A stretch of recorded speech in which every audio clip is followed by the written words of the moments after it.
Hello students, आज हम bridge bonding के बारे में डिटेल में डिस्कस करेंगे भी। तो ब्रिज बॉन्डिंग का नाम लेते ही हमारे दिमाग में एक कंपाउंड आता है जो है B2S6 डाइबोरेन। तो आपको पता है कि डाइबोरेन क्या है? BH3 का डाइमर है। अब BH3 ने डाइमर क्यों बनाया? क्योंकि BH3 एक इलेक्ट्रॉन डेफिशिएंट मॉलिक्यूल है।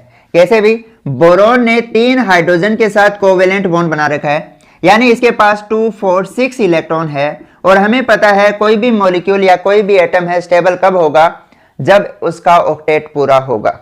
अब इसका ऑक्टेट इनकम्प्लीट है, मतलब यह क्या है? इलेक्ट्रॉन डेफिशिएंट स्पीशीज है। और मोस्टली क्या होती है, जो इलेक्ट्रॉन डेफिशिएंट स्पीशीज होगी वो ही ब्रिज बॉन्डिंग करेगी। यह बात आपको ध्यान रखनी है। अब बोरोन की मैं इलेक्ट्रॉनिक कॉन्फ़िगरेशन लिख रहा हूं, 1s2 2s2 2p1, यही होती है। अंदर वाली सेल है वो बॉन्डिंग में पार्टिसिपेट नहीं करती, मतलब इसका 2s एंड 2p बॉन्डिंग में पार्टिसिपेट करेगा। 2s आपका पता है 2 इलेक्ट्रॉन है, 2p में 1 इलेक्ट्रॉन है, यह इसकी ग्राउंड स्टेट है। अब इस स्टेट के अकॉर्डिंग तो यह केवल एक ही कोवेलेंट बॉन्ड बना सकता है। जितने नंबर ऑफ अनपेयर्ड इलेक्ट्रॉन होंगे उतने ही क्या होते हैं? कोवेलेंट बॉन्ड बनते हैं। तो इसके अकॉर्डिंग तो यह एक कोवेलेंट बॉन्ड बनाएगा, बट क्या होगा? एक इलेक्ट्रॉन यहां से यहां जंप कर जाएगा। यह 2s है, यह 2p है, तो ये कौन सी आ जाएगी? इसकी एक्साइटेड स्टेट आ जाएगी। यानी अब इसके पास 3 अनपेयर्ड इलेक्ट्रॉन है और यह 3 कोवेलेंट बॉन्ड बना सकता है। बना लिए। और हाइब्रिडाइजेशन क्या होगी इसकी? sp2, यानी एक s और 2 p यूज करके यह कोवेलेंट बॉन्ड बना रहा है। अब डाइबोरेन में क्या होगा कि यह s और 3 p यूज करेगा। ये वाला, ये वाला, ये वाला और ये वाला वेकेंट ऑर्बिटल है ना, ये वाला, ये भी यूज करेगा। और डाइबोरेन में जो हाइब्रिडाइजेशन होगी वो sp3 होगी। ध्यान रखना है, हाइब्रिडाइजेशन चेंज हो गई है sp2 से sp3। और हमेशा ध्यान रखना भी, कोई भी कंपाउंड आपका जब डाइमर बनाएगा तो उसमें क्या होगा कि 1 ऑर्बिटल एक्स्ट्रा यूज होगा। यानी यहाँ पे sp2 है तो यहाँ sp3 होगी हाइब्रिडाइजेशन। 1 यूनिट हाइब्रिडाइजेशन इंक्रीज हो जाएगी। अगर यहाँ sp होता तो यहाँ sp2 होता। डाइमर के केस की बात कर रहा हूं, ठीक है। अब इसमें क्वेश्चन आ जाता है, क्या यह पॉलीमर बनाएगा? अब इसके पास अगर वैकेंट ऑर्बिटल होते और तो ये पॉलीमर भी बना लेता, बट इसमें हमें पता है कि बोरोन है वो सेकंड पीरियड में होता है। और सेकंड पीरियड में क्या है? 2s 2p है, 2d नहीं होता। मतलब इसके पास 4 ऑर्बिटल होते हैं जो इसने यूज कर लिए हैं जब डाइमर इसने बनाया। तो यह पॉलीमर नहीं बना सकता। अगर आगे वैकेंट ऑर्बिटल होते तो यह पॉलीमर भी बना लेता। समझ आ गया? अब देखो कि अब 3 अनपेयर्ड इलेक्ट्रॉन है, उसकी हेल्प से तो इसने बॉन्ड बना लिए। मैं इसको इस तरह से दिखा रहा हूं कि एक ऑर्बिटल, दूसरा ऑर्बिटल, तीसरा ऑर्बिटल, इनमें क्या है? अनपेयर्ड इलेक्ट्रॉन है। ये 4th ऑर्बिटल है जो वेकेंट है। वेकेंट को मैंने डॉटेड लाइन से रिप्रेजेंट किया है। अब ये दूसरा बोरोन है, इसमें 1, 2, 3, ठीक है। इनके पास अनपेयर्ड इलेक्ट्रॉन है, ये दूसरा बोरोन का है भी। और जो चौथा ऑर्बिटल है वो क्या है? वेकेंट है। 1, 2, 3, 3 के पास अनपेयर्ड इलेक्ट्रॉन है। 4th जो ऑर्बिटल है वो क्या है? वेकेंट है। तो अब क्या होगा कि ये हाइड्रोजन के साथ बॉन्ड बना रहा है। तो हाइड्रोजन में आपको पता है 1s1 इलेक्ट्रॉनिक कॉन्फ़िगरेशन यही होती है ना। तो हाइड्रोजन के पास 1 इलेक्ट्रॉन है तो 1 इलेक्ट्रॉन यहां आया, 1 यहां आया, बोरोन और हाइड्रोजन के बीच में बॉन्ड बन गया। इसी तरह से यहां भी बोरोन और हाइड्रोजन के बीच में बॉन्ड बनेगा, यहां भी बोरोन हाइड्रोजन के बीच में बॉन्ड बनेगा। ये तो आपके नॉर्मल कोवेलेंट बॉन्ड है, यानी 2 ही सेंटर है, एक बोरोन और एक हाइड्रोजन, और इनके बीच में 2 इलेक्ट्रॉन है। नॉर्मल बॉन्ड कौन सा होता है? Normal covalent bond. जैसे हाइड्रोजन हाइड्रोजन का एग्जांपल ले लेते हैं कि 2 हाइड्रोजन है और इनके बीच में 2 ही इलेक्ट्रॉन है, 1 इलेक्ट्रॉन इसका और 1 इलेक्ट्रॉन इसका। इसे हम नॉर्मल कोवेलेंट बॉन्ड बोलते हैं। तो ये नॉर्मल कोवेलेंट बॉन्ड बन गए 4, ठीक है। अब देखो यहां पर हाइड्रोजन आएगा और हाइड्रोजन के पास 1 अनपेयर्ड इलेक्ट्रॉन है, तो इस तरह से बॉन्डिंग होगी भी। कैसे होगी? इसके पास 1 इलेक्ट्रॉन था, ये इसका वैकेंट, इस बोरोन का तो क्या होगा, हाफ फिल्ड ऑर्बिटल, इस बोरोन का वैकेंट ऑर्बिटल और हाइड्रोजन का एस ऑर्बिटल एक दूसरे के साथ ओवरलैप करके एक बॉन्ड बनाएंगे। ठीक है, अब इस बॉन्ड को हम क्या कहेंगे, सेंटर कितने हो गए इसमें, एक बोरोन हाइड्रोजन बोरोन, यानी 3 सेंटर हो गए और इनके बीच में इलेक्ट्रॉन कितने हैं, 2 है। तो इसे हम 3 सेंटर 2 इलेक्ट्रॉन बॉन्ड कहेंगे। इस बॉन्ड को हम क्या कहेंगे, 3 सेंटर 2 इलेक्ट्रॉन बॉन्ड। ठीक है, या दूसरा इसे हम बनाना बॉन्ड भी कहते हैं। बनाना बॉन्ड क्यों कहेंगे, क्योंकि इसकी शेप ऐसी हो जाएगी, यहां हाइड्रोजन है, यहां हाइड्रोजन है, यहां हाइड्रोजन है, यहां हाइड्रोजन है, इस तरह से बनाना शेप हो जाएगी। ठीक है, अब इधर भी क्या होगा कि इसमें एक अनपेयर्ड इलेक्ट्रॉन है, इसका वैकेंट ऑर्बिटल और हाइड्रोजन का एक इलेक्ट्रॉन। इसको मैं थोड़ा ऐसे बना सकता हूं, ऐसे आप दिखा सकते हो। कैसे दिखाओगे, इस तरह से, इसका डॉटेड है यानी वैकेंट ऑर्बिटल है और हाइड्रोजन का इस तरह से, ऊपर वाला भी ऐसा बना लेना आप। तो इसमें क्या हो जाएंगे, एक इलेक्ट्रॉन इसमें था, एक इलेक्ट्रॉन हाइड्रोजन के पास है, तो यहां भी क्या हो गया, एक बोरोन हाइड्रोजन बोरोन, यानी 3 सेंटर 2 इलेक्ट्रॉन बॉन्ड बना। ठीक है, इसकी शेप कैसी होगी, बनाना जैसी होगी, इसलिए इसे हम क्या कहते हैं, बनाना बॉन्ड कहते हैं, या इसे हम इलेक्ट्रॉन डेफिशिएंट बॉन्ड भी कहते हैं। इसमें इलेक्ट्रॉन की क्या है, कमी है। कमी क्यों होगी भी, अब इनके बीच में भी 2 इलेक्ट्रॉन होने थे, इनके बीच में भी 2 इलेक्ट्रॉन होने चाहिए थे, यानी नॉर्मल कोवेलेंट बॉन्ड बनने के लिए इनके बीच में कितने इलेक्ट्रॉन होने चाहिए थे, 4 होने चाहिए थे, बट इनके बीच में कितने इलेक्ट्रॉन है, 2 इलेक्ट्रॉन है। मतलब यहां पे इलेक्ट्रॉन की कमी है, इसलिए इस बॉन्ड को हम क्या कहते हैं, इलेक्ट्रॉन डेफिशिएंट बॉन्ड भी कहते हैं। क्लियर है, समझ आ गया होगा। अब देखो इसमें क्वेश्चन कैसे बनते हैं। तो पहला आता है कि इस बोरोन की हाइब्रिडाइजेशन मैंने आपको बता दिया है, वो क्या होगी, sp3 होगी। 1 2 3 और 4 ऑर्बिटल यूज हो गए, मतलब sp3 हाइब्रिडाइजेशन होगी। अब देखो इसमें यह पूछ लेता है कि टर्मिनल हाइड्रोजन कितने होंगे, तो नंबर ऑफ टर्मिनल हाइड्रोजन कितने हैं, 4। नंबर ऑफ ब्रिजिंग हाइड्रोजन कितने हैं, 2। इसमें यह भी पूछ लेता है कि एक प्लेन में कितने एटम होंगे, total atom lies on 1 plane. तो ये वाले जो आपके एटम हैं इन प्लेन होंगे, ये थोड़ी स्ट्रक्चर अच्छी बना लेना आप। तो एक बार इतना नोट करो, मैं दोबारा स्ट्रक्चर बना के आपको डिटेल में एक्सप्लेन कर देता हूं। दोबारा बनाने जा रहा हूं मैं स्ट्रक्चर B2S6 की। तो यहां पर बोरोन के साथ 2 हाइड्रोजन और तीसरा ब्रिजिंग हाइड्रोजन जुड़ा हुआ है। यहाँ पर 2 हाइड्रोजन है, नॉर्मल कोवेलेंट बॉन्ड के द्वारा जुड़े हुए हैं, और यह ब्रिजिंग हाइड्रोजन है। ये आपके जो एटम है वो सिंगल प्लेन में है, यानी एटम्स लाइज इन 1 प्लेन।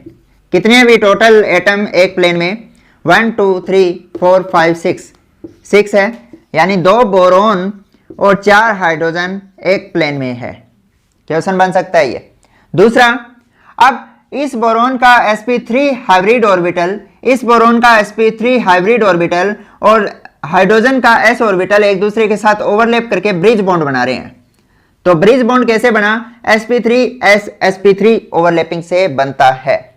दूसरी बात कि ये वाला जो एंगल है वो है 97 डिग्री का और ये वाला एंगल होता है 120 डिग्री का। ठीक है, अब इसमें यह भी पूछ सकते हैं भाई आपके इसमें नॉर्मल कोवेलेंट बॉन्ड कितने होंगे, यानी डाई बोरेन के अंदर नॉर्मल कोवेलेंट बॉन्ड कितने हैं।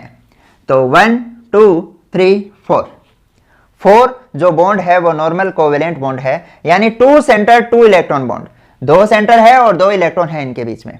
अब इसके बाद में ब्रिज बॉन्ड कितने हैं, 1 2, इसमें 2 ब्रिज बॉन्ड है। ये कौन से होंगे, 3 सेंटर 2 इलेक्ट्रॉन बॉन्ड होंगे। ठीक है, इन्हें बनाना बॉन्ड या इलेक्ट्रॉन डेफिशिएंट बॉन्ड भी कहते हैं। अब एक बात और कि यह वाला आप ये कहोगे जी यहां पे 97 डिग्री का एंगल है, यहां 120 डिग्री का एंगल है, ऐसा क्यों। अब देखो भी कि यहां पर क्या है, 2 सेंटर है और 2 ही इलेक्ट्रॉन है। ठीक है, BH के, तो यहां पर जो इलेक्ट्रॉन डेंसिटी है, और दूसरा यहां पे है BHB, ये वाला ब्रिज बॉन्ड। यहां पर क्या है, 3 सेंटर है, 2 इलेक्ट्रॉन है, तो यहां पर इलेक्ट्रॉन डेंसिटी ज्यादा होगी। इलेक्ट्रॉन डेंसिटी यहां पर इनकी ज्यादा है एज कंपेयर टू दिस। अब इलेक्ट्रॉन डेंसिटी ज्यादा है तो यहां पर क्या होगी, रिपल्सन भी तो ज्यादा होगी। रिपल्सन ज्यादा होगी तो एंगल आपको पता है इंक्रीज हो जाएगा। यहां पर इलेक्ट्रॉन डेंसिटी क्या है, कम है तो रिपल्सन कम है, जिसकी वजह से बॉन्ड एंगल भी कम है। समझ आ गया होगा। दूसरा कि अगर यह बोरॉन और हाइड्रोजन, इसकी बॉन्ड लेंथ है 119 पिकोमीटर और यहां पर है 134 पिकोमीटर, ये बात आपको ध्यान रखनी है। ब्रिज बॉन्ड की जो बॉन्ड लेंथ होती है वो नॉर्मल कोवेलेंट बॉन्ड से ज्यादा होती है। यानी हम ये कहेंगे कि बॉन्ड लेंथ है वो ब्रिज बॉन्ड की ज्यादा होगी as compare to normal covalent bond. Normal covalent bond, ठीक है। दूसरी बात और ध्यान रखनी है कि आपसे यह भी क्वेश्चन बन सकता है कि इसमें 119 पिकोमीटर के कितने बॉन्ड होंगे, तो 1 2 3 4 बॉन्ड होंगे जिनकी बॉन्ड लेंथ है वो 119 पिकोमीटर होगी। अब आपसे पूछ ले कि इनमें से जो बॉन्ड स्ट्रेंथ है वो किसकी ज्यादा होगी, ब्रिज बॉन्ड की या नॉर्मल कोवेलेंट बॉन्ड की। अब हम यहां कंफ्यूज हो जाएंगे। हम ये सोचेंगे कि अगर बॉन्ड लेंथ ज्यादा है, हमने यही तो पढ़ा है, बॉन्ड एनर्जी क्या पढ़ी है हमने, bond energy is inversely proportional to the bond length. यानी बॉन्ड लेंथ बढ़ेगी तो बॉन्ड एनर्जी घटेगी, यानी बॉन्ड स्ट्रेंथ डिक्रीज होगी। तो उसके अकॉर्डिंग तो क्या होनी चाहिए थी, ब्रिज बॉन्ड की जो बॉन्ड स्ट्रेंथ है वो नॉर्मल कोवेलेंट बॉन्ड से कम होनी चाहिए थी, बट एक्चुअल में ऐसा नहीं होता। जो आपका ब्रिज बॉन्ड है, मैं BB से लिख रहा हूं, वो स्ट्रॉन्ग होता है as compare to normal covalent bond. यह नॉर्मल कोवेलेंट बॉन्ड है। ऐसा क्यों, ऐसा इसलिए क्योंकि यहां पर 2 इलेक्ट्रॉन 2 सेंटर यानी 2 न्यूक्लियस के द्वारा अट्रैक्टेड है, एक बोरॉन का और एक हाइड्रोजन के न्यूक्लियस। बट यहां पर क्या है कि इन 2 इलेक्ट्रॉन पर 3 न्यूक्लियस, 2 तो बोरॉन के न्यूक्लियस और एक हाइड्रोजन के न्यूक्लियस का अट्रैक्शन लग रहा है, ठीक है। तो यहां पर अट्रैक्शन क्या होगा, ज्यादा होगा। अट्रैक्शन ज्यादा है तो इनकी बॉन्ड स्ट्रेंथ भी क्या होगी, ज्यादा होगी। यानी अगर मैं इनको हीट दूंगा तो पहले ये जो टर्मिनल हाइड्रोजन बोलते हैं, अभी टर्मिनल हाइड्रोजन टूटेंगे और उसके बाद में ब्रिजिंग हाइड्रोजन टूटेंगे। अब आपको ब्रिज बॉन्ड तो समझ आ गया होगा ना कौन सा होता है। ब्रिज बॉन्ड वो होता है जो 2 सेंट्रल एटम को जोड़ता है, ठीक है। यानी मैं ये ऐसे कह सकता हूं कि अगर एक से अधिक सेंट्रल एटम को जो बॉन्ड जोड़ रहा है उसे हम ब्रिज बॉन्ड कहेंगे, और उस एटम को हम क्या कहेंगे, ब्रिज एटम कहेंगे, क्योंकि यह एटम क्या कर रहा है, एक से अधिक सेंट्रल एटम को जोड़ने का काम कर रहा है, यानी ब्रिज का काम कर रहा है। समझ आ गया होगा। अब देखो, तो हाँ, अगर मैं हीट करूंगा तो टर्मिनल हाइड्रोजन टूटेंगे, और अगर इनके ऊपर लुईस बेस अटैक करता है तो लुईस बेस कहां अटैक करेगा, जहां इलेक्ट्रॉन की कमी होगी। और आपको पता है कि 3 सेंटर 2 इलेक्ट्रॉन बॉन्ड है वो इलेक्ट्रॉन डेफिशिएंट बॉन्ड है, यानी लुईस बेस इनके ऊपर अटैक करेगा। समझ आ गया होगा यहां तक। अब देखो कि अब बात कर रहे हैं, मेरे ख्याल में यहां तक सारा क्लियर होगा। अब बात कर रहे हैं कि लुईस बेस अटैक करता है, तो 2 तरह से अटैक हो सकता है। अगर स्ट्रॉन्ग लुईस बेस अटैक करेगा, तो मैं यहां लिख देता हूं, अगर स्ट्रॉन्ग लुईस बेस अटैक करेगा तो इस तरह से बॉन्ड टूटेगा, यानी BH2 प्लस बनेगा और BH4 माइनस बनेगा, अनसिमेट्रिकल क्लीवेज होगी, ठीक है। और अगर वीक लुईस बेस अटैक करेगा तो सिमेट्रिकल क्लीवेज होगी, यानी इस तरह से बॉन्ड टूटेगा, यहां पर 2 BH3 बन जाएंगे। इसके पास एक वैकेंट ऑर्बिटल होगा और इसके पास कितने होंगे भाई, ये दोनों बॉन्ड टूट गए तो मतलब इसके पास 2 वैकेंट ऑर्बिटल होंगे। अब आपसे इनके यह क्या हो गया, सिमेट्रिकल क्लीवेज। अब आपसे ये दोनों ही क्या है, लुईस एसिड है, क्योंकि इनमें इलेक्ट्रॉन की कमी है। यह अगर एक इलेक्ट्रॉन पेयर ले लेंगे तो ये क्या होगा, इनका ऑक्टेट पूरा हो जाएगा। या तो एक इलेक्ट्रॉन पेयर ले ले तो ऑक्टेट पूरा हो जाएगा, और इसे 2 इलेक्ट्रॉन पेयर लेने पड़ेंगे।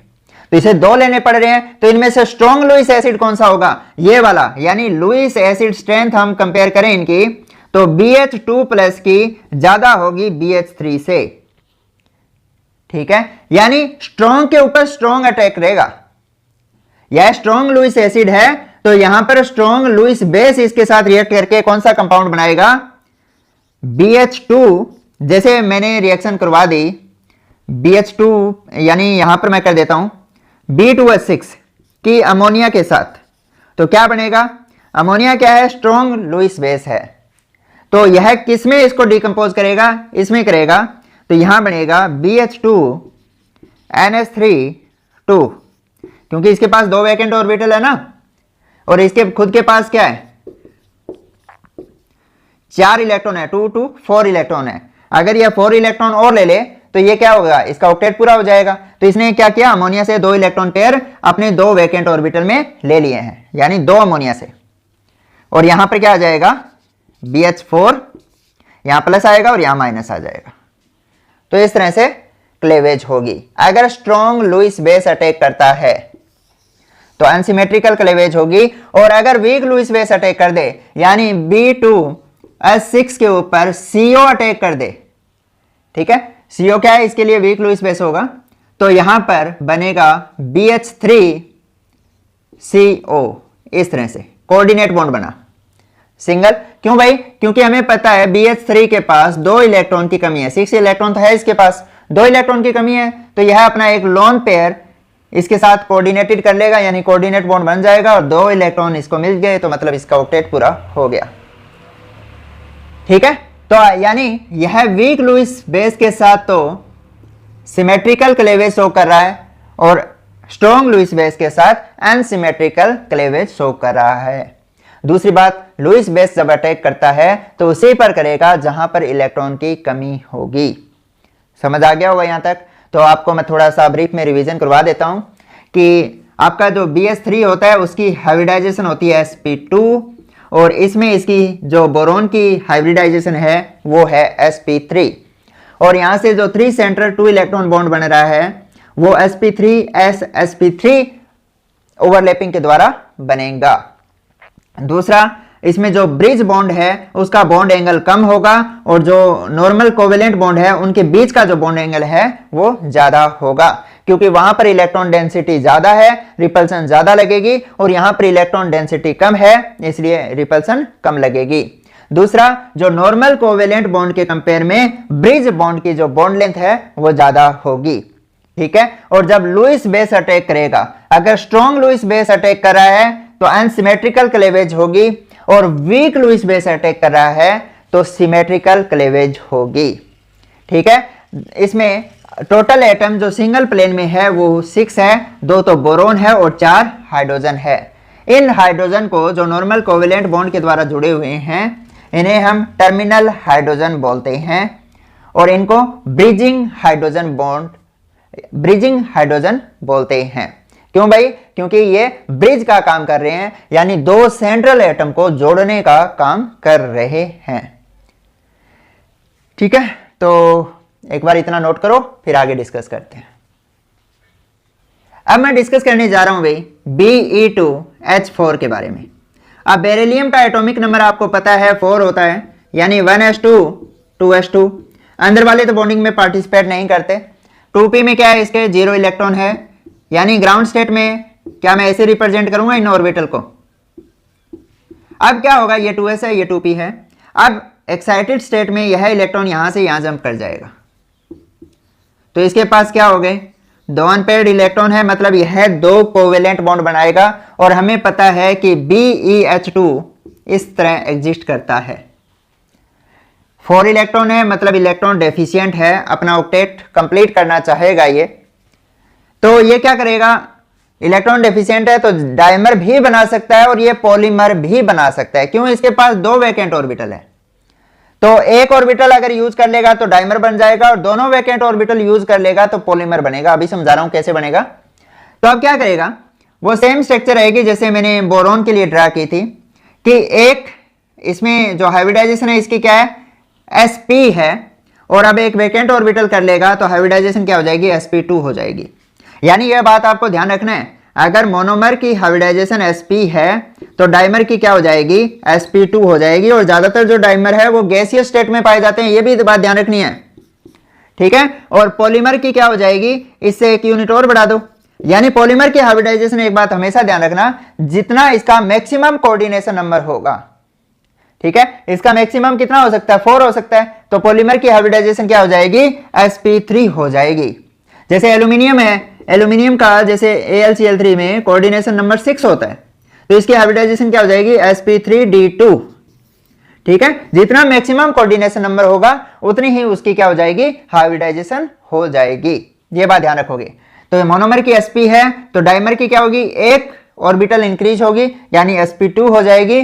और इसकी पॉलीमर की क्या है, इसके आगे d ऑर्बिटल तो वैकेंट है नहीं, मैक्सिमम 4 ऑर्बिटल है, तो 4 ऑर्बिटल है तो मतलब sp3 बनाएगा। क्लियर है। तो ये बात ध्यान रखना, डाइमर में हमेशा एक यूनिट इंक्रीज कर देना, पॉलीमर के केस में हम उसका मैक्सिमम कोऑर्डिनेशन नंबर चेक करेंगे। तो पॉलीमर होते हैं वो क्या होते हैं, सॉलिड फॉर्म में पाए जाएंगे। तो आ जाओ भाई, sp2 बनानी है आपको। sp थी मोनोमर की, तो डाइमर की क्या होगी, sp2 होगी, यानी एक वैकेंट ऑर्बिटल और 2 हाफ फील्ड ऑर्बिटल यूज करके यह बॉन्ड बनाएगा, डाइमर बनाएगा। तो ये हाफ फील्ड ऑर्बिटल है, हाइड्रोजन के पास एक इलेक्ट्रॉन है तो कोवेलेंट बॉन्ड बन गया। दूसरा ये हाफ फील्ड ऑर्बिटल, और इसमें भी क्या होगा, ये बेरिलियम है, इसका ये हाफ फील्ड ऑर्बिटल हाइड्रोजन के इलेक्ट्रॉन के साथ बॉन्ड, नॉर्मल कोवेलेंट बॉन्ड बनाएगा, यानी 2 सेंटर 2 इलेक्ट्रॉन बॉन्ड बनेंगे यहां पर। अब इसका हाफ फील्ड ऑर्बिटल, इसका वैकेंट ऑर्बिटल जैसे बोरॉन के केस में बनाया था, और हाइड्रोजन का एक इलेक्ट्रॉन, ठीक है। तो इस तरह से ओवरलैप करके 3 सेंटर 2 इलेक्ट्रॉन बॉन्ड बनाएंगे। यानी क्या ध्यान रखोगे आप, इसका हाफ फील्ड इस बेरिलियम का एम्प्टी ऑर्बिटल और हाइड्रोजन का हाफ फील्ड ऑर्बिटल, यानी 3 ऑर्बिटल ओवरलैप करके 3 सेंटर 2 इलेक्ट्रॉन बॉन्ड बना रहे हैं। यहां भी क्या होगा, इसका हाफ फील्ड ऑर्बिटल, इसका वैकेंट ऑर्बिटल को मैं डॉटेड लाइन से रिप्रेजेंट कर रहा हूं, और हाफ फील्ड को मैं सॉलिड लाइन से रिप्रेजेंट कर रहा हूं। और हाइड्रोजन का हाफ फील्ड ऑर्बिटल, हाइड्रोजन के पास तो होते ही 1s1 है ना, तो ये एक दूसरे के साथ ओवरलैप करके क्या बना रहे हैं, 3 सेंटर 2 इलेक्ट्रॉन बॉन्ड बना रहे हैं। क्लियर है। अब इस बेरिलियम की हाइब्रिडाइजेशन क्या है, sp2 है। sp2 है मतलब सारे के सारे क्या होंगे, इन प्लेन होंगे, तो ये क्या होगा, आपका प्लेनर होगा। पूछ सकता है कि कितने एटम प्लेन में होंगे, तो सारे एटम इसमें क्या है, प्लेन में है। दूसरा, ये पोलर है या नॉन पोलर है। अब ये इधर वाला और इधर वाला एक दूसरे को कैंसिल आउट कर देंगे, ऊपर वाला और नीचे वाला एक दूसरे को कैंसिल आउट कर देंगे, यानी यह क्या होगा, नॉन पोलर होगा। ठीक है, इलेक्ट्रॉन डेफिशिएंट तो आपको दिख ही रहा है, जहां भी 3 सेंटर 2 इलेक्ट्रॉन बॉन्ड आ जाए तो वो मॉलिक्यूल आपका क्या होगा, इलेक्ट्रॉन डेफिशिएंट मॉलिक्यूल होगा। ये बात आपको ध्यान रखनी है। ठीक है, तो इसकी स्ट्रक्चर आप ऐसे भी ड्रा कर सकते हो कि बेरिलियम है, इसके साथ हाइड्रोजन और ये आपका बनाना बॉन्ड, 3 सेंटर 2 इलेक्ट्रॉन बॉन्ड बनाना बॉन्ड है, तो यहां हाइड्रोजन लगा हुआ है। ठीक है, तो नॉर्मल कोवेलेंट बॉन्ड 2 है और 2 ही ब्रिज बॉन्ड है इसके अंदर, और ब्रिज बॉन्ड की बॉन्ड लेंथ है वो नॉर्मल कोवेलेंट बॉन्ड से ज्यादा होगी। और क्या होगा इसमें, बस इतना ही याद रख लो, सफिशिएंट आपके लिए। पहले इतना नोट करो, अब फिर इसका बात कर रहे हैं पॉलीमर की। ये तो हमने बात कर ली डाइमर की, अब बात कर रहे हैं पॉलीमर की। डाइमर में तो ये क्या होता है, गैसियस फॉर्म में पाया जाता है। अब पॉलीमर में क्या होगा, सॉलिड फॉर्म में पाया जाएगा। भाई पॉलीमर मतलब बहुत सारे इसके मॉलिक्यूल है एक दूसरे के साथ जुड़े हुए हैं। तो कैसे जुड़ेंगे वो समझो। ये बेरिलियम था, अब ये क्या करेगा पॉलीमर में, आपके इसके जो 2 बच गए हैं वैकेंट ऑर्बिटल, इन दोनों वैकेंट ऑर्बिटल को यूज करेगा, यानी हाइब्रिडाइजेशन है वो sp3 हो जाएगी। ठीक है, तो देखो, एक जिसमें अनपेयर्ड इलेक्ट्रॉन था ऑर्बिटल, दूसरा ऑर्बिटल जिसके पास अनपेयर्ड इलेक्ट्रॉन है बेरिलियम का, इधर मैं बनाने जा रहा हूं, ये बेरिलियम है। अब क्या होगा, इसका भी अनपेयर्ड इलेक्ट्रॉन है, ये वाले ऑर्बिटल है। इसके क्या होंगे, इसका वैकेंट ऑर्बिटल डॉटेड लाइन से रिप्रेजेंट कर देते हैं, ये वाला वैकेंट ऑर्बिटल है इसका, ये वाला वैकेंट ऑर्बिटल है। आप स्ट्रक्चर थोड़ी अच्छी ड्रा कर लेना भाई। अब देखो दूसरा, इधर भी बेरिलियम आया, बहुत सारे बेरिलियम होंगे ना, तो इसका जो वैकेंट ऑर्बिटल है इसके साथ ओवरलैप करेगा, इसका वैकेंट ऑर्बिटल इसके साथ ओवरलैप करेगा। ठीक है, और बेरिलियम आएंगे। ये तो क्या है, जो अनपेड इलेक्ट्रॉन है सॉलिड लाइन से मैं उनको रिप्रेजेंट कर रहा हूं, और यहां पर जो वैकेंट ऑर्बिटल है, यहां पर भी क्या होंगे, जो वैकेंट ऑर्बिटल हैं ओवरलैप करेंगे। यहां पर हाइड्रोजन आएगा तो 2 इलेक्ट्रॉन हो जाएंगे, इस तरह से दिखा देना, अपोजिट स्पिन कर देना भी। यहां भी हाइड्रोजन आएगा तो 1 2, यहां भी हाइड्रोजन आएगा, यहां भी हाइड्रोजन आएगा, यहां भी हाइड्रोजन आएगा, यहां भी हाइड्रोजन आएगा। इस तरह से क्या होगा, सो ऑन कंटिन्यू रहेगा।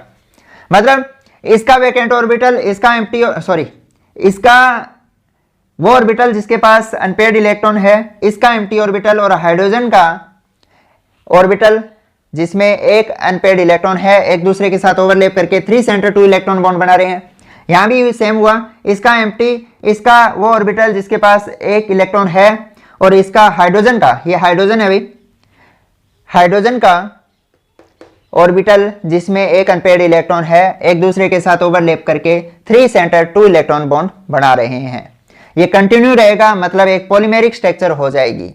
तो इसमें आप देख पा रहे होंगे सारे के सारे बॉन्ड है वो 3 सेंटर 2 इलेक्ट्रॉन बॉन्ड बन रहे हैं। तो आपको ध्यान रखना है, जब यह पॉलीमेरिक फॉर्म में होगा, इसके सारे के सारे जो बॉन्ड होंगे वो 3 सेंटर 2 इलेक्ट्रॉन बॉन्ड होंगे। हाइब्रिडाइजेशन क्या होगी, sp3 होगी। और दूसरा बात ध्यान रखना कि अब ये एक प्लेन में नहीं है, sp3 है तो मतलब नॉन प्लेनर है ये,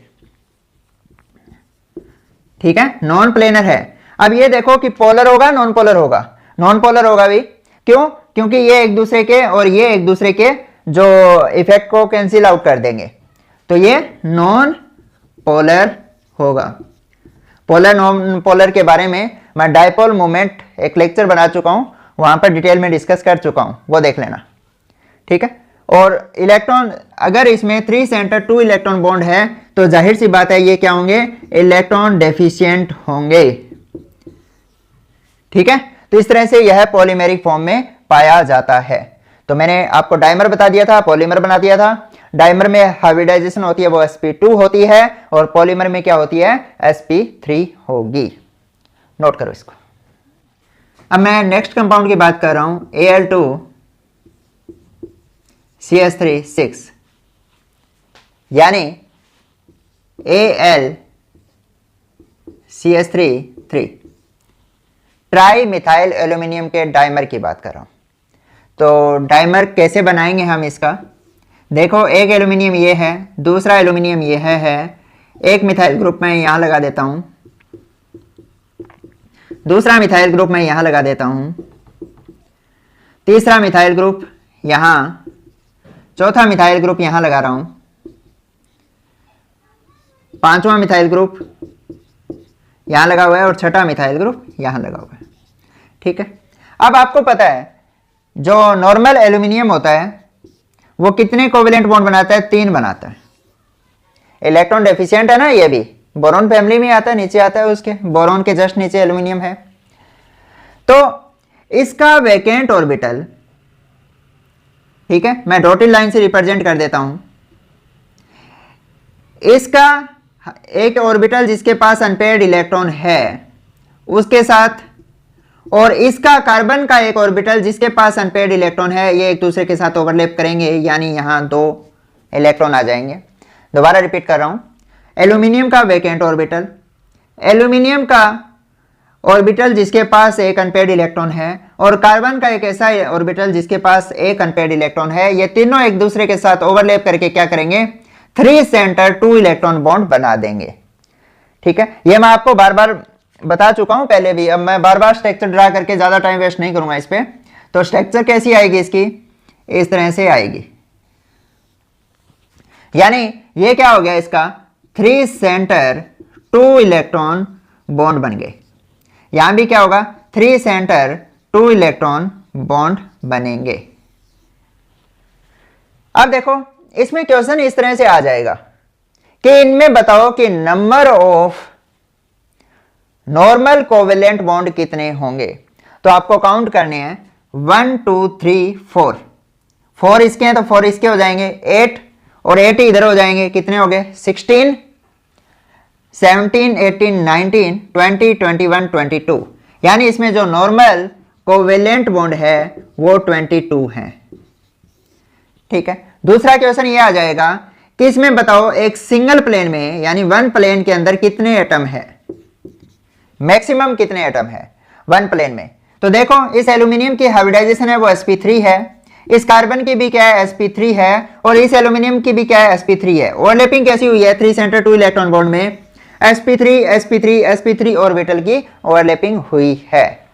ठीक है। अब दूसरा कि अब एक बात और ध्यान रखना है कि एल्यूमिनियम से कोई दो एटम अटैच हैं, यानी sp3 हाइब्रिड कोई भी एटम हो उससे कोई दो एटम अटैच है, वो क्या होंगे एक प्लेन में होंगे।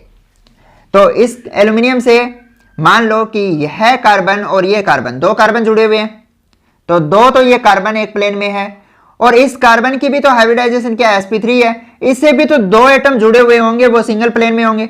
हमेशा ध्यान रखना भी कोई भी एटम है, जैसे मान लो ए एटम है, इसके साथ जो दो एटम जुड़े हैं वो सिंगल प्लेन में होंगे, और दो क्या होंगे, एक अबोव द प्लेन होगा और एक क्या होगा बिलो द प्लेन होगा। ठीक है। sp3 में क्या याद रखोगे, दो एटम जुड़े हो सेंट्रल एटम के साथ, वो तो इन द प्लेन होंगे, एक अबोव द प्लेन और एक बिलो द प्लेन होगा। ठीक है। तो इस एल्यूमिनियम से दो कार्बन जुड़े हुए हैं, इस कार्बन से एक एल्यूमिनियम और इस कार्बन से एक एल्यूमिनियम और एक हाइड्रोजन जुड़ा हुआ है, तो ये सिंगल प्लेन में है, तो 1 2 3। ठीक है। इनमें मान लो एक अबोव द प्लेन होगा, इस तरह से स्ट्रक्चर ड्रा कर लो, एक बिलो द प्लेन होगा। इसमें भी क्या होगा, इस कार्बन से एक एल्यूमिनियम जुड़ा हुआ है और एक हाइड्रोजन जुड़ा हुआ है, वो तो सिंगल प्लेन में है। ठीक है। एक अबोव द प्लेन कर दो, ये अबोव द प्लेन कर दिया, और ये डॉटेड लाइन से मैं बिलो द प्लेन कर रहा हूं। इसमें भी क्या होगा, इस एल्यूमिनियम से कार्बन जुड़ा हुआ है, कार्बन से हाइड्रोजन जुड़ा हुआ है, इस कार्बन से हाइड्रोजन जुड़ा हुआ है, वो क्या है एक सेम प्लेन में है। ठीक है। एक अबोव द प्लेन, एक below the plane, above the plane, below the plane. तो टोटल एटम कितने हो गए 1 2 3 4 5 6 7 8। ठीक है, 8 हो गए। अब एक और देखो, 3 8 नहीं 10 हो गए ना, 1 2 3 4 5 और 5 इधर है, 10 हो गए। ठीक है। तो वन प्लेन में टोटल एटम कितने हैं 10 है। तो इस तरह से क्वेश्चन बन जाएगा, आसानी से कर दोगे, मेरे ख्याल में कोई दिक्कत नहीं आएगी। तो इसमें 3 सेंटर 2 इलेक्ट्रॉन बॉन्ड कितने हैं भाई 1 2 2 है। दो बॉन्ड ऐसे हैं जो 3 सेंटर 2 इलेक्ट्रॉन बॉन्ड हैं। अब मैं बात कर रहा हूं एल्यूमिनियम ट्राइक्लोराइड के डाइमर की, Al2Cl6। कैसे स्ट्रक्चर ड्रा करेंगे भी, एल्यूमिनियम है, इसके साथ 3 क्लोराइड लगे हुए हैं, इधर एल्यूमिनियम है, इसके साथ भी क्या है 3 क्लोराइड लगे हुए हैं, मतलब इसके पास 2 4 6 इलेक्ट्रॉन है, मतलब यह इलेक्ट्रॉन डेफिशिएंट है, तो अपना ऑक्टेट पूरा करना चाहेगा। तो इसके पास क्या है एक एम्प्टी ऑर्बिटल है, तो इस एम्प्टी ऑर्बिटल में क्या करेगा, इसके पास लोन पेयर होता है, क्लोराइड के पास हमें पता है ना लोन पेयर होते हैं, तो यह लोन पेयर इसको दे देगा, मतलब कोऑर्डिनेट बॉन्ड बनेगा। यहां भी क्या होगा कोऑर्डिनेट बॉन्ड बनेगा। ठीक है। अब इसको हम ये नहीं कहेंगे कि यह 3 सेंटर 4 इलेक्ट्रॉन बॉन्ड हो गया, दो ये, बिल्कुल गलत होगा ये। अब आपको ये ध्यान रखना है कि दो एटम के बीच में 2 इलेक्ट्रॉन है, यहां भी 2 एटम के बीच में 2 इलेक्ट्रॉन है। ठीक है। तो कोई भी जो बॉन्ड है वो इलेक्ट्रॉन डेफिशिएंट नहीं है। ठीक है। इसके अलावा इसकी जो हाइब्रिडाइजेशन होगी वो sp3 होगी, और इनमें हम ये कहेंगे कि आपसे पूछ ले कि इसमें 2 सेंटर 2 इलेक्ट्रॉन बॉन्ड कितने हैं, तो कितने होंगे 1 2 3 4 5 6 7 8 8 है, सारे के सारे 2 सेंटर 2 इलेक्ट्रॉन बॉन्ड है। इसमें कोई भी 3 सेंटर 2 इलेक्ट्रॉन बॉन्ड नहीं है, नहीं इसमें 4 सेंटर, नहीं इसमें क्या है 3 सेंटर 4 इलेक्ट्रॉन बॉन्ड कोई है। ठीक है। इसे हम 3 सेंटर 4 इलेक्ट्रॉन बॉन्ड नहीं कहेंगे, ये बात आपको ध्यान रखनी है भाई। अब आ जाओ हम बात कर लेते हैं Be2Cl4 की, बेरिलियम क्लोराइड के डाइमर की। तो इसमें क्या होगा, ये बेरिलियम है, यहाँ क्लोराइड लगा हुआ है, यहाँ बेरिलियम है, यहाँ क्लोराइड और यहाँ क्लोराइड लगा हुआ है। अब बेरिलियम के पास आपको पता है वैकेंट ऑर्बिटल है, तो ये इस तरह से क्या करेगा इसके साथ डाइमर बना लेगा। ठीक है। तो इसमें हाइब्रिडाइजेशन क्या हो जाएगी इसकी, मैं इसको ऐसे लिख देता हूँ थोड़ा, यहाँ पर क्लोराइड आ जाएगा, यहाँ क्लोराइड आ जाएगा, इसकी sp2 है, तो sp2 है तो जाहिर सी बात है प्लेनर होगा, और ये वाला क्या था आपका नॉन प्लेनर था, sp3 होता है तो नॉन प्लेनर होता है ना, और दूसरा ये इसकी अगर बॉन्ड मोमेंट या डायपोल मोमेंट की बात करें तो क्या होगी, जीरो होगी। ये इधर वाले को कैंसिल आउट कर देगा, ये ऊपर वाले एक दूसरे को कैंसिल आउट कर देंगे, यानी ये क्या होगा, नॉन पोलर होगा। इधर वाला भी आप देख पा रहे होंगे, तो इनका रिजल्टेंट है एक दूसरे को कैंसिल आउट करेगा, ये एक दूसरे को कैंसिल आउट करेगा, यानी यह भी क्या होगा, नॉन पोलर होगा। ठीक है, प्लेनर है, सारे के सारे एटम क्या होंगे, सिंगल प्लेन में होंगे। इसके पॉलीमर की भी बात कर लेते हैं भाई। पॉलीमर कैसे बनेगा, Be। अब एक बात और ध्यान रखना भाई, यहां पर बेरिलियम ने क्या किया, एक वैकेंट ऑर्बिटल तो यूज कर लिया, दूसरा इसके पास जो वैकेंट ऑर्बिटल है और इसके पास क्या होंगे, लोन पेयर के इलेक्ट्रॉन है, तो यहां पर क्या होगी, बैक बॉन्डिंग होगी।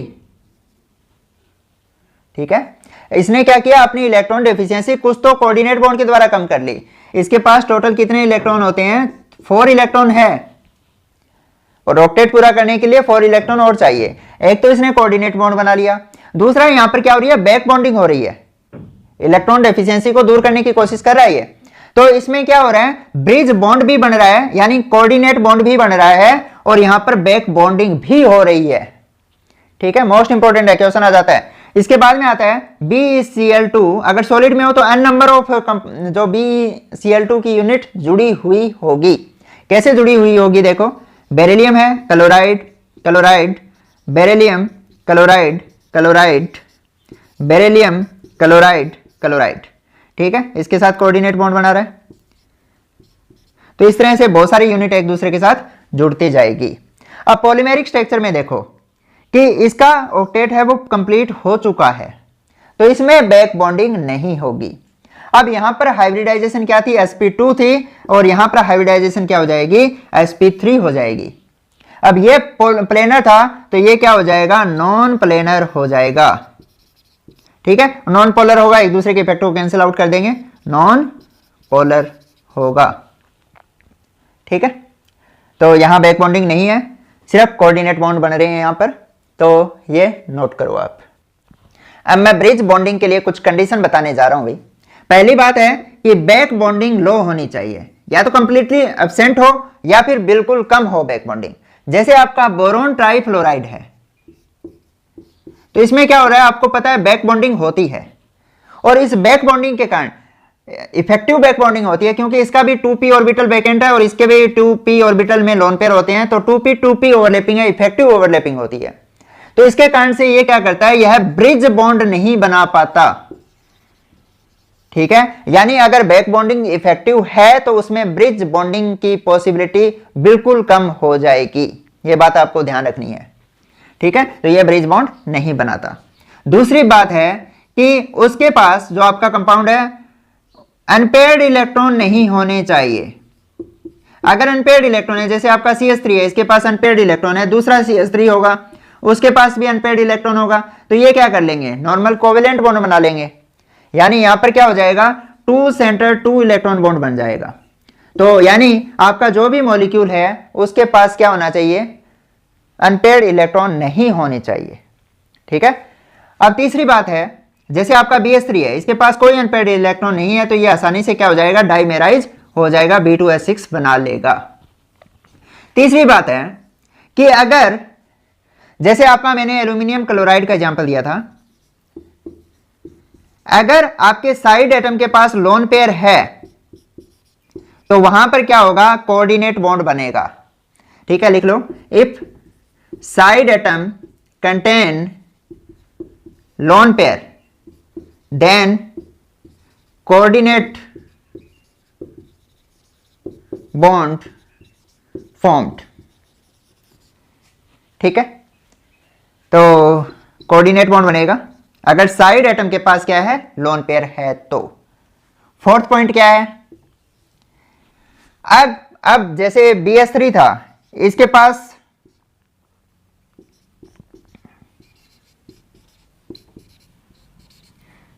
न तो इसमें न तो कोई बैक बॉन्डिंग हो रही है, यानी हाइड्रोजन के पास आपको पता है कोई लोन पेयर वगैरह नहीं होते, बैक बॉन्डिंग के लिए इनके पास क्या होने चाहिए, लोन पेयर होने चाहिए, और न ही इसके पास कोई अनपेयर्ड इलेक्ट्रॉन है, और न ही इसके साइड एटम के पास कोई लोन पेयर है।